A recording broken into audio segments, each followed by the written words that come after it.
Der Sieger darf jetzt den Preis holen kommen.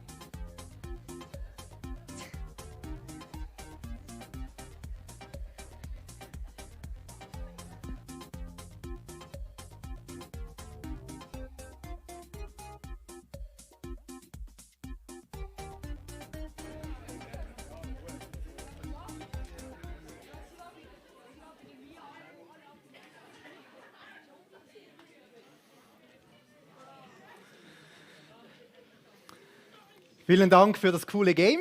Ich hoffe, ihr habt alle mitgemacht. Hat nur jemand gewonnen natürlich, aber vielleicht gibt es ja wieder mal eine Gelegenheit bei einem Spiel.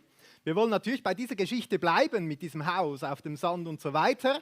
Aber zuerst einfach freue ich mich sehr, dass wir Konfirmation feiern können heute. Es ist immer so ein schönes Fest, wo wir euch 4 Teenies feiern dürfen. Es ist aber auch ein Fest, wo wir sagen, ja gut, als Familien, als Kirchen haben wir euch so viel wie möglich vom Glauben mitgegeben.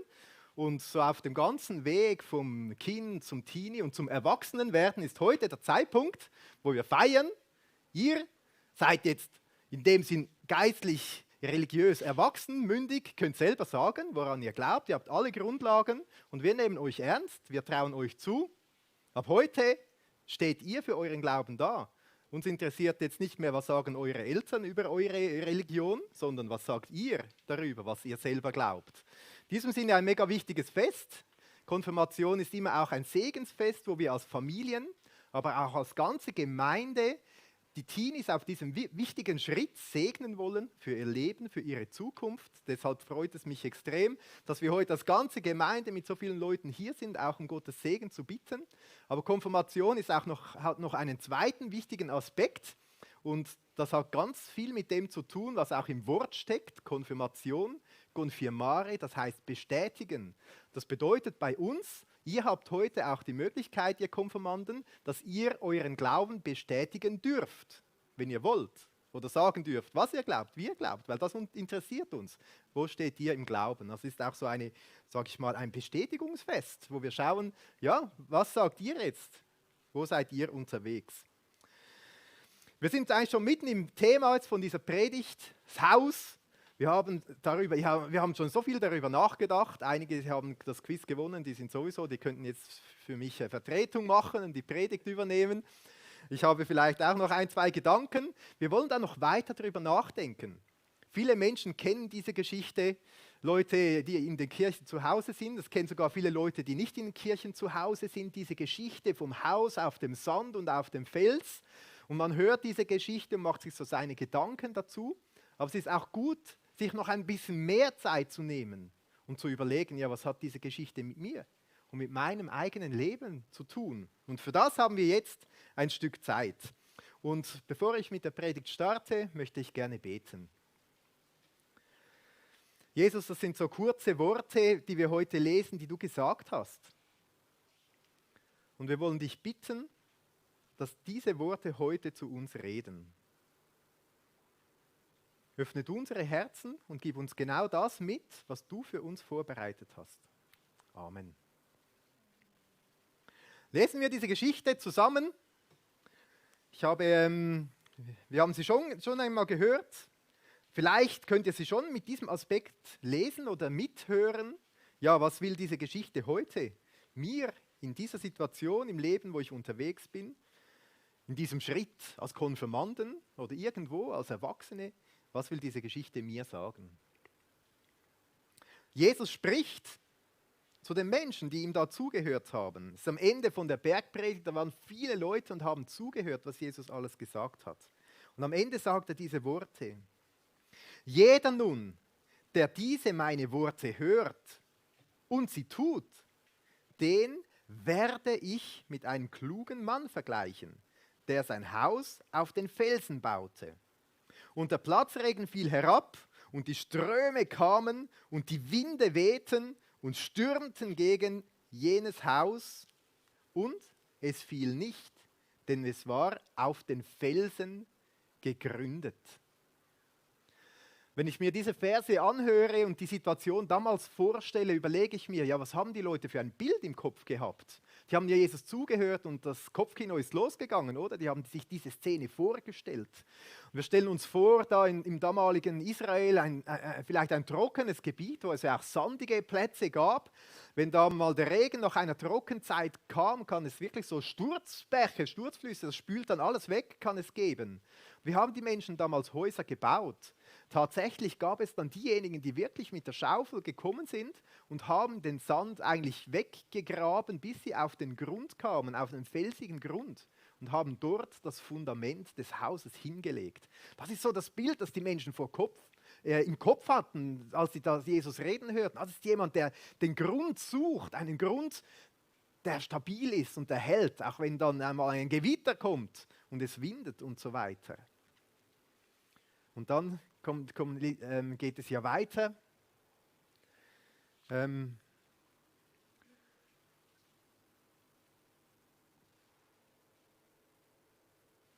Und jeder, der diese meine Worte hört und sie nicht tut, der wird mit einem törichten Mann zu vergleichen sein. Es ist interessant, dass das so in Zukunftsform beschrieben ist. Der wird zu vergleichen sein. Der sein Haus auf den Sand baute und der Platzregen fiel herab und die Ströme kamen und die Winde wehten und stießen an jenes Haus und es fiel und sein Fall war groß. Ich weiß nicht, was ihr da für ein Bild habt. Ich habe so ein Bild von jemandem im Liegestuhl und ein Sonnenschirm und alles kracht völlig zusammen. Sein Fall war groß.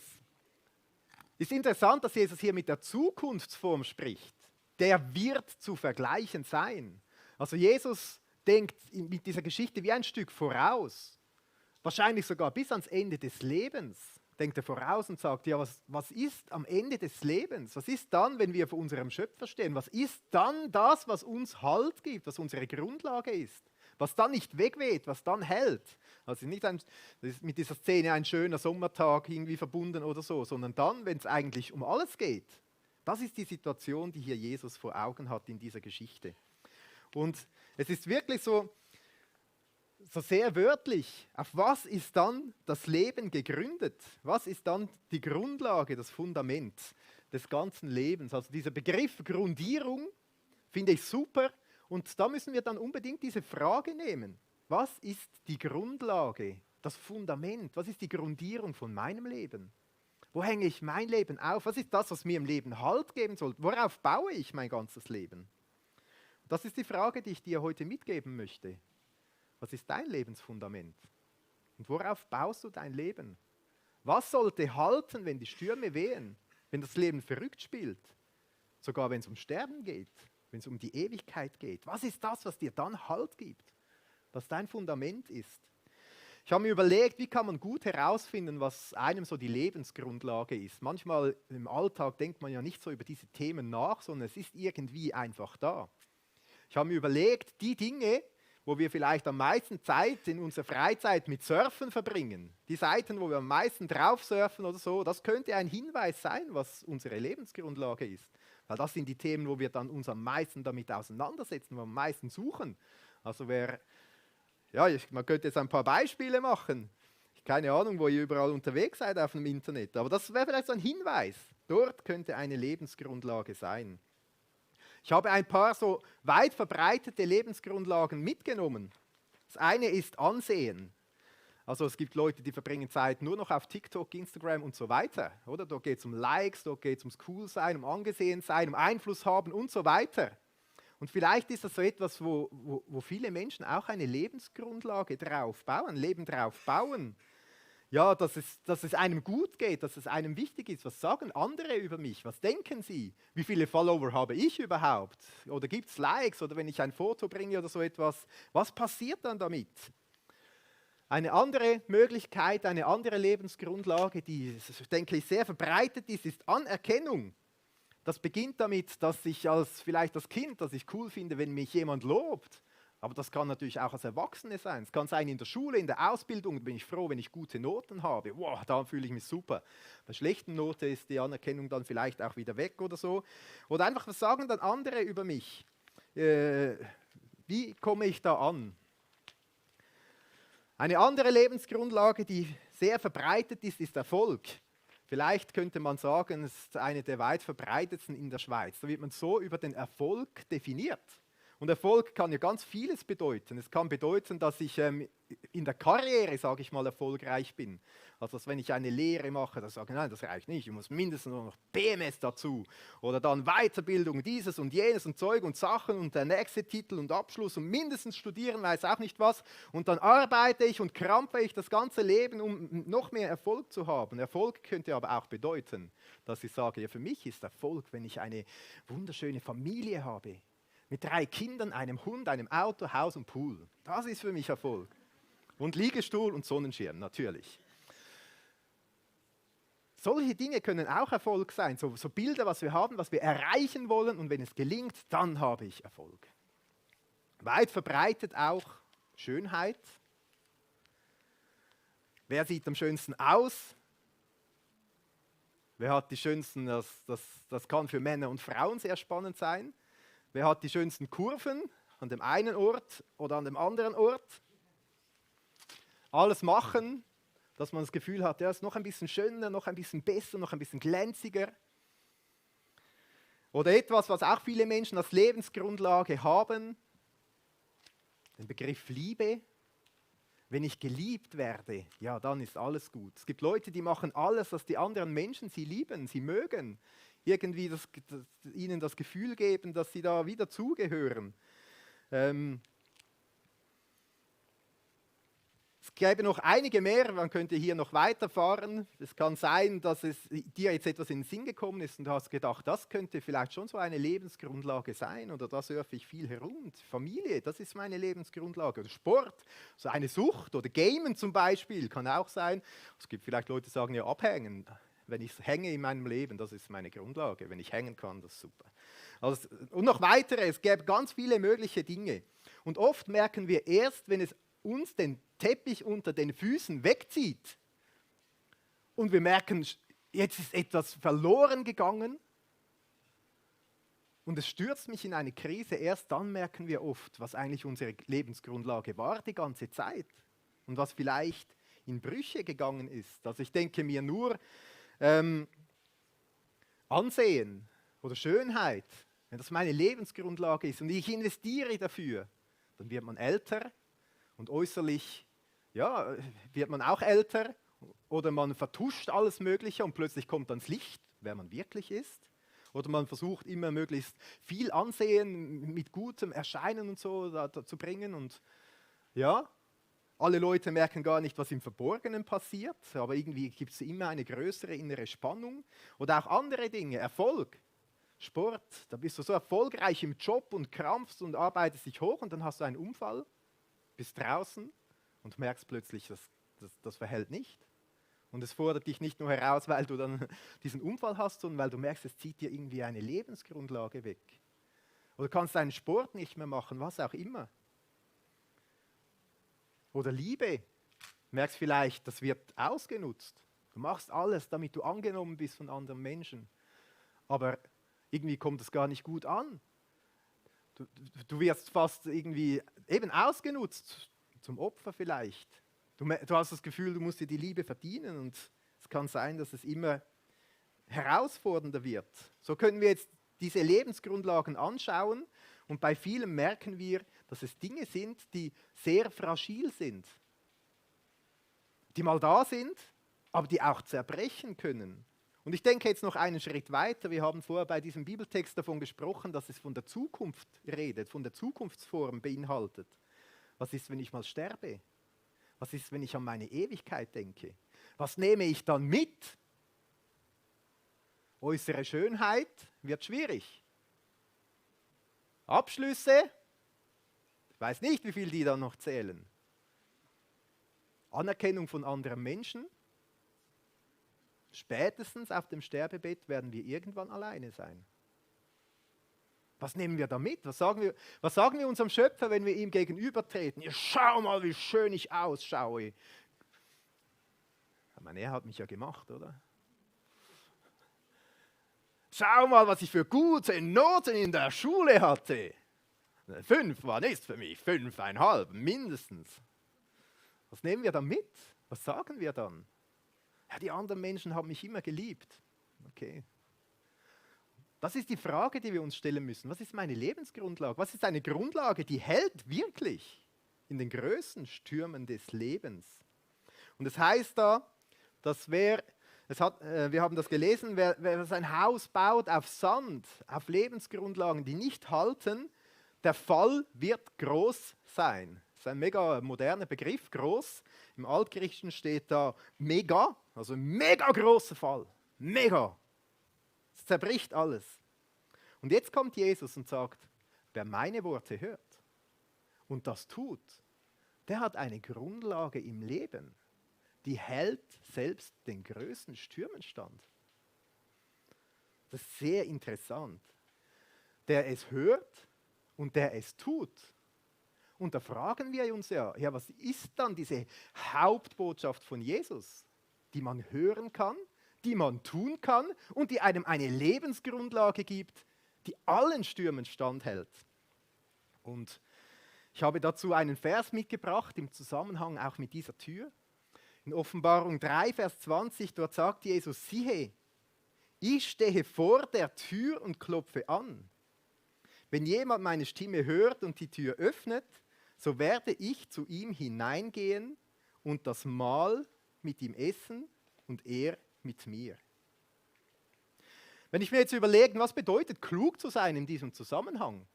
Das bedeutet, ich höre das, was Jesus sagt. Er sagt, hey, steh vor deiner Lebenstür, vor deiner Herzenstür. Du kannst mir diese Tür aufmachen und wenn du das tust, dann werde ich zu dir hineinkommen. Aber das Kluge ist nicht nur zu hören, sondern es auch zu tun.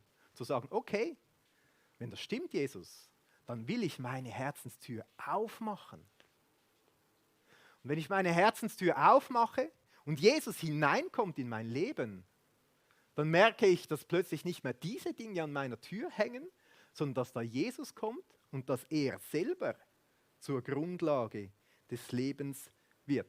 Ich habe nachgefragt, wer von den Unti-Teenies mir noch ein bisschen helfen würde mit dieser Türe und wir werden diese noch ein bisschen bearbeiten. Aaron, du hast dich bereitgestellt. Ich habe gesagt, es muss jemand Großes sein. Du kannst gleich nach vorne kommen. Er ist wirklich groß. Er kann super mithelfen.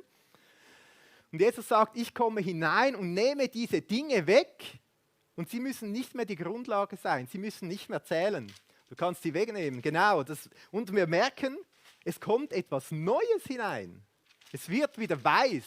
Die Grundierung ist wieder eigentlich perfekt. Es wird alles wieder super sein.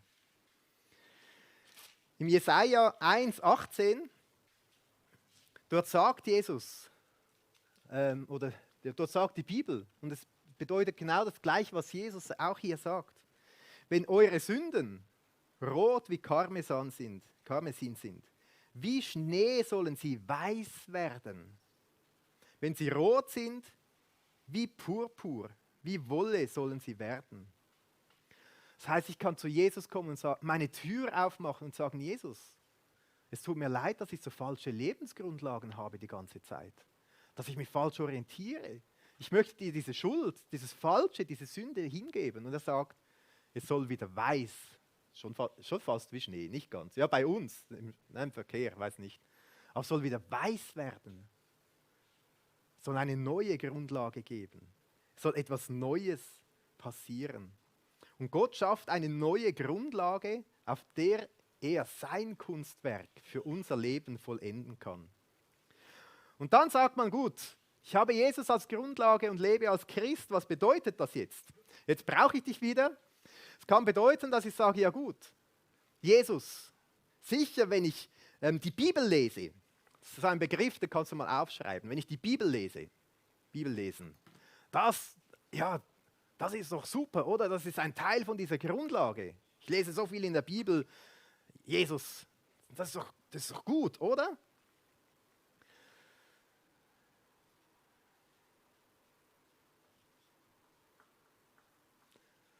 Vielleicht würdet ihr auch unterschreiben, ja, die Worte von Jesus hören und diese tun. Ja, da müssen wir viel in der Bibel lesen. Oder ein anderer Begriff, Gebet. Hast gemerkt, ich lebe als Christ mit Jesus als Grundlage, da will ich viel beten. Mindestens 3 Mal am Tag. Das hat ja der Daniel in der Bibel auch gemacht. Und Jesus hat ja ganz viel gebetet, die ganze Nacht und so weiter. Also Gebet. Oder ein anderer Begriff, dienen. Ja, jetzt habe ich ja Jesus als Grundlage, da kann ich mit all meinen Begabungen und so weiter, kann ich Jesus dienen, kann ihm dienen und seinem Reich und irgendwie mich richtig so einsetzen. Oder noch ein anderer Begriff, Spenden. Ja, Jesus hat ja mir so viel gegeben im Leben, dann will ich auch spenden. Ich will mein Geld geben und was ich sonst noch habe und alle dürfen immer mein Auto ausleihen oder was auch immer. Oder helfen, noch ein anderer Begriff. Ja, ich höre, was Jesus sagt und tue es. Er sagt, wir sollen den Armen helfen, denen die Not haben, Menschen helfen und so weiter. Und dann gehe ich hin und helfe und tue, was ich kann und sehe alle Leute in Not und helfe ihnen und die Katze hat auch noch Not und der helfe ich auch noch und so weiter. Und dann stehe ich hier und schaue meine Grundlagen an und habe so das Gefühl, irgendwie ist das komisch geworden. Du musst dich schon für den nächsten Schritt vorbereiten. Es geht noch weiter. Irgendwie merke ich, das ist komisch geworden. Das war weiß wie Schnee, aber ist plötzlich irgendwie nicht mehr so weiß wie Schnee. Und ich frage mich, was ist da in meine Gleichung hineingekommen? Wenn ich Jesus habe und meine Leistung, ich bete 3-mal, lese viel die Bibel, dann habe ich mir die Anerkennung bei Gott verdient. Oder ich sage, Jesus und beten und Bibel lesen, wenn ich das mache, dann hat mich Gott sicher lieb. Da kann ich mir seine Liebe verdienen. Ja, ich mache das so gut und so regelmäßig, wie es geht. Dann, das hilft, das ist eine super Lebensgrundlage. Oder vielleicht Jesus und Spenden. Ja, Jesus hat ja alles für mich gegeben, dann will ich auch alles für ihn geben. Ja, da kann ich mir die Rettung, das muss ich schon noch beitragen, damit ich auch gerettet werde. Und ich schaue mir diese Türe an und ich frage mich, wo sind wir dann hingekommen? Sind wir wieder am genau gleichen Punkt? Ich tue Dinge, ich mache Dinge, sind wir also hochreligiöse, geistliche Dinge und merke plötzlich, dass die für mich so wie zur Lebensgrundlage zu werden. Weil ich bete, nimmt mich Jesus an. Weil ich Bibel lese, da liebt mich Gott. Weil ich allen helfe, da kann ich etwas Gutes tun. Das kann ich dann vorweisen. Weil ich all mein Geld spende oder ein bisschen Geld spende. Da mag mich Gott ein bisschen mehr und so weiter. Und wir merken plötzlich, dass diese Tür, die ist gar nicht mehr so weiß. Die ist gar nicht mehr grundiert. Die Grundlage ist irgendwie wie weggegangen. Und Jesus sagt, wenn ich in dein Leben komme, dann will ich wirklich alles neu machen. Dann kommt es nicht mehr darauf an, wer du bist, was du alles kannst, was du leistest, was du denkst tun zu müssen, sondern dann kommt es darauf an, was ich für dich getan habe. Dass ich für dich gestorben bin am Kreuz. Dass ich für deine Schuld bezahlt habe und dass ich jetzt in dir lebe, das ist der Unterschied. Und wenn du auf dem Sterbebett liegst, wenn die Stürme wehen, wenn das Lebenshaus zusammenkracht, dann hast du einen Halt, der nicht bei dir liegt, sondern einen Halt, der bei Jesus liegt. Ich will deine Grundlage sein und nichts anderes, nichts soll dazwischen kommen. Und die Gleichung, die eigentlich Jesus uns sagt, das ist er und nichts anderes. Jesus und nichts, das ist alles. Das ist alles. Und das wollen wir hier auch verbildlichen. Du kannst das gerne richtig gut grundieren, dass die richtig gute Grundlage wieder zurückkommt. Das ist das, was Jesus macht. Er sagt nicht eure religiösen Taten, nicht eure frommen Werke, nicht das, was ihr denkt, macht ihr gut, was auch immer. Nicht diese Dinge zählen, sondern was ich neu mache, was ich weiß mache, was ich in euch oder durch euch sein möchte, dass ich vergebe, das ist es, was zählt. Vielleicht muss ich noch den Pinsel nehmen.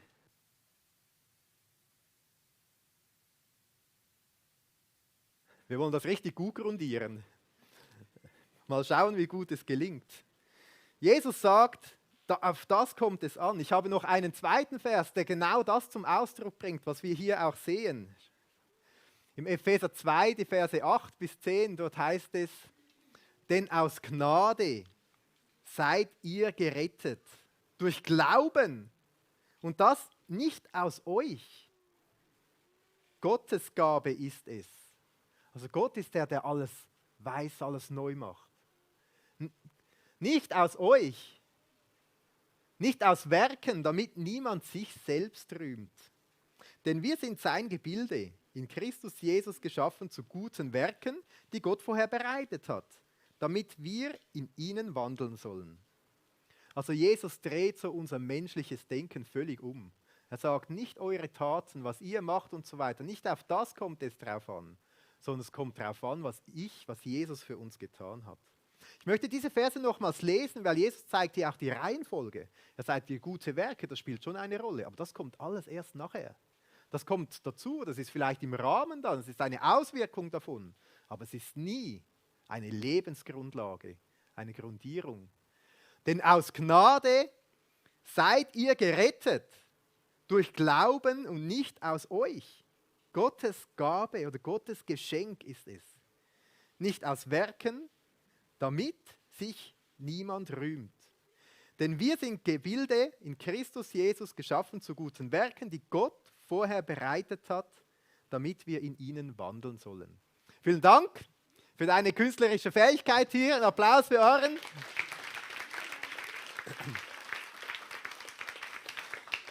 Wir sehen schon, für uns Menschen ist es mal nicht ganz einfach, die Dinge wieder wegzumachen, wieder rein hinzubekommen. Aber das ist genau das, was Jesus tut. Er ist derjenige, der das vollständig neu machen kann. Der das, was für uns Menschen nicht möglich ist, er kann es möglich machen. Und deshalb für heute, ja, mein Wunsch für euch 4 Konfirmanden, dass Jesus eure Lebensgrundlage sein darf und dass da nichts dazwischen kommt. Dass es nicht plötzlich andere Dinge gibt, weder weltliche noch irgendwelche religiöse oder so, sondern dass Jesus, dass er die Grundlage ist und bleibt und hält für das ganze Leben. Aber es ist auch der Wunsch für alle, die wir hier sind, dass wir uns fragen, ja, was ist meine Lebensgrundlage? Was ist das, was mir Halt gibt im Leben? Ist es etwas, was verhält bis in die Ewigkeit? Was mache ich mit dieser Einladung von Jesus, dass er sagt, ich stehe an deiner Tür, ich klopfe an. Ich komme gerne zu dir herein, will mit dir essen, Gemeinschaft haben, zusammen sein. Und das ist das, was deine Lebensgrundlage sein kann, was in allen Stürmen hält. Vielleicht bist du heute hier und sagst, ja, das ist spannend. Das klingt jetzt wirklich interessant. Was bedeutet es dann, Jesus zu meiner Lebensgrundlage zu machen? Wie geht das überhaupt? An dieser Stelle gibt es ganz viele Möglichkeiten, um, sage ich mal, Jesus die Tür zu öffnen, ihn kennenzulernen und ihm Raum zu geben im eigenen Leben. Eine Lieblingsmöglichkeit von mir, um Jesus so wie zur Grundlage vom Leben zu machen. Das ist unser Alpha-Life-Kurs, im September startet der. Hat es auch eine Youth-Variante übrigens. Also wenn du sagst, ich will Jesus zu meiner Lebensgrundlage machen, ich will mehr darüber erfahren oder irgendwie hören, wissen, dann wäre das eine coole Möglichkeit. Es gibt dann noch weitere mehr. Vielleicht sagst du auch, ja, ich habe Jesus zur Lebensgrundlage gemacht. Ich bin Christ, seit 1 Jahr, seit 10, seit 100 Jahren. Dann möchte ich dich ermutigen zu fragen, gibt es Dinge, die vielleicht manchmal wieder auf diese Tür draufkommen? Wo du merkst, dass du denkst, wenn du das machst, wenn du dieses machst, dass dir das etwas, einen Status gibt oder eine Grundlage sein könnte, der zerbrechlich ist. Wo Jesus sagt, hey, auf mich kommt es an und nicht auf dich. Wo du sagen kannst, ich will das mal prüfen, etwas, das da in die Quere kommt. Wo du merkst, ich mache plötzlich etwas zur Grundlage, was eigentlich gar nicht die Grundlage sein sollte.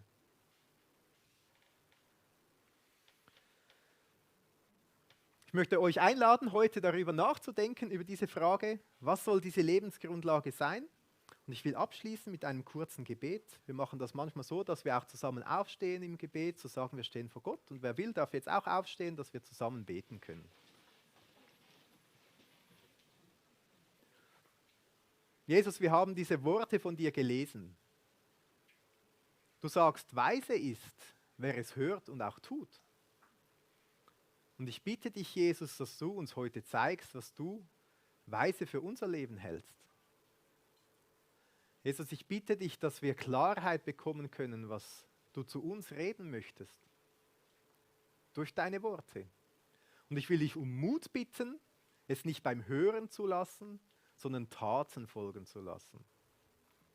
Und ich will dir auch Danke sagen, Jesus, dass du eine Lebensgrundlage, eine Grundierung, ein Fundament bist, das hält in dieser Welt, in den Stürmen des Lebens, aber auch nach dieser Welt, bei dem, was nachher kommt. Danke, Jesus. Amen.